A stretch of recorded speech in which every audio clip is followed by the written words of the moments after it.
education and jobs. I view these as two topics that you've both talked a lot about, but the city has maybe less involvement in than in other areas where it has some direct control.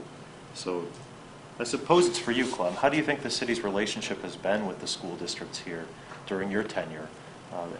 And what do we have to show for it? Well, I think it's been very strong. I mean, you know, the current mayor has chaired 3 school bond campaigns very artfully and very successfully. I think that the local schools have enjoyed a strong relationship with city councils going back to Joan Dara's time. I remember meeting jointly with the Stockton City Council when she was the mayor, and I was on the Stockton School Board, and we did that again with Modesto. I think the relationships could be stronger isn't the word. I think, you know, if they call, the city shows up, and if the city calls, they attend. I mean, we're attentive to one another. I think we can do more important things together, and I think that there's a lot of potential for that. You're right. We don't have a lot of direct control, and I'm certainly not going to suggest anytime soon that the city take over the schools. But we can, you know, just this full-service community school notion is a pretty profound thing that the new superintendent of Stockton Unified wants to do. There's going to be, that whole model will be, you know, full of opportunities for the city to get involved. Kind of same as you. Well, under Mayor Dara, I was on the council that started the joint meetings with trustees from the local school districts, and they were very effective, and they were actually meeting regularly, like once a month.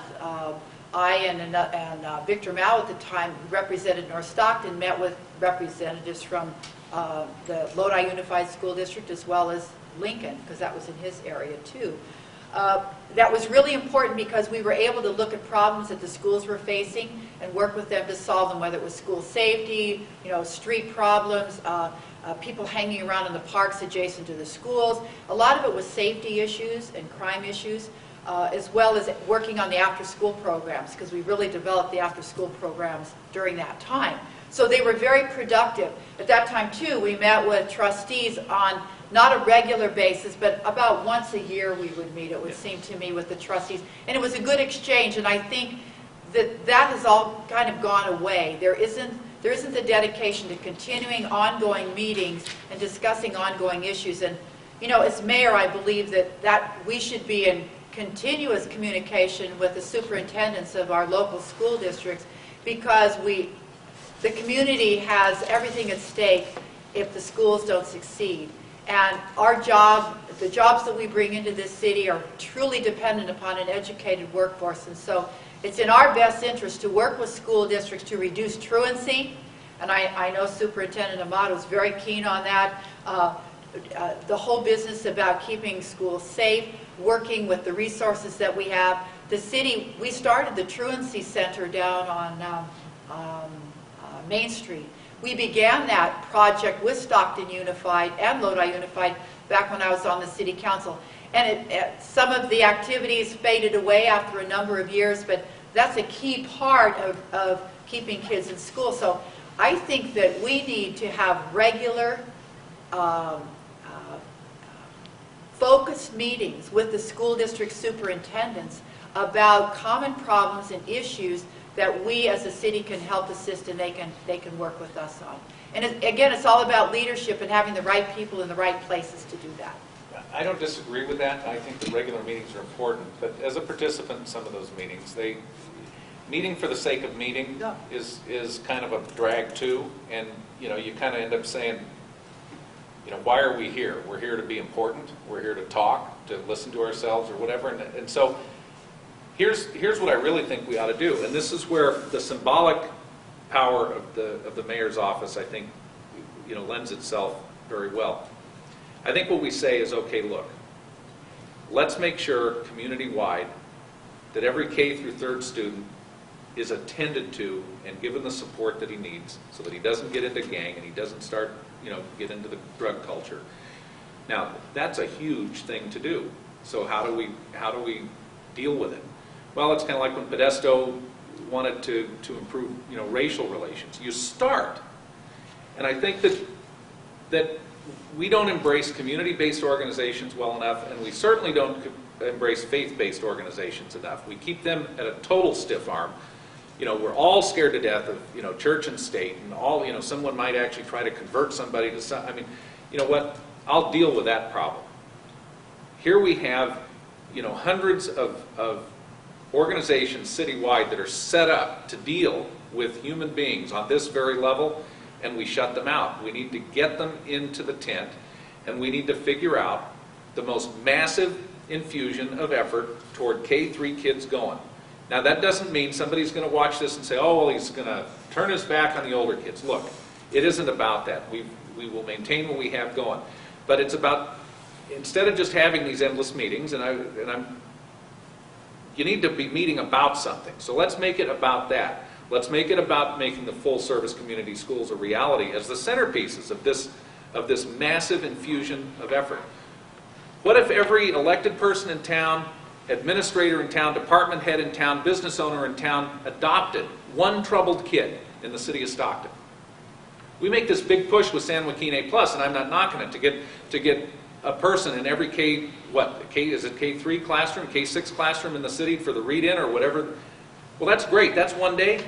Let's have everybody adopt a kid and find out what that kid's problem is and see if we can't make a difference in his life. Everybody has time to do that. Every single person in this city has time to do it. It's time for a call to action. That's the sort of a thing that the mayor could do. What do you think about that? Oh, obviously, I think it's important that the mayor's office set the example of the priorities within the city, and education is a key priority. And so I've already stated in my campaign, I believe in adopting a school, whether it's a business, a CBO, a faith-based organization, a service group. We need to engage the community in the schools, because that's the only way we can begin to solve our problems within the schools and use the resources that we have in this community. So whether it's an adopt a kid or adopt a school or getting in there, I think the message really is it's a community problem, it's a community issue, and it demands a community response to that. And it's not just one day a year, I would agree. It's 365 days a year that we have to be engaged with our schools. Now, schools don't always want people on the outside to be engaged with them. So that's where you really have to work with school principals, you have to work with the administration, you have to show them that the help and the willingness to be involved is mutually beneficial. One of the agencies in Stockton is Community Partnership for Families, which again is a community-based organization that's funded by a variety of people that tries to address the issues that Clem has mentioned about dealing with children and their families and how to provide the services, how to help them succeed through the system. Whether, you know, a child comes to school, a kindergarten teacher can immediately identify if there's an issue in the family, can immediately tell whether there's a problem there, and we need to get intervention happening right away and put all the resources in the community, whether it's health resources, whether it is, you know, family counseling, whether it's drug intervention. We need to get them in the lives of that family and try and intervene very early on.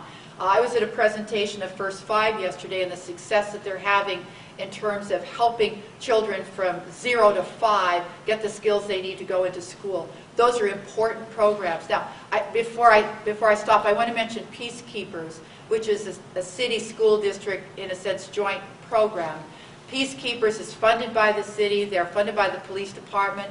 These gang outreach workers go into the schools, they go into the community, and they work with gang members or wannabe gang members, and they've had a significant impact in the schools. They've just now gotten back to 6 or 7 of them. They used to be at a force of 10.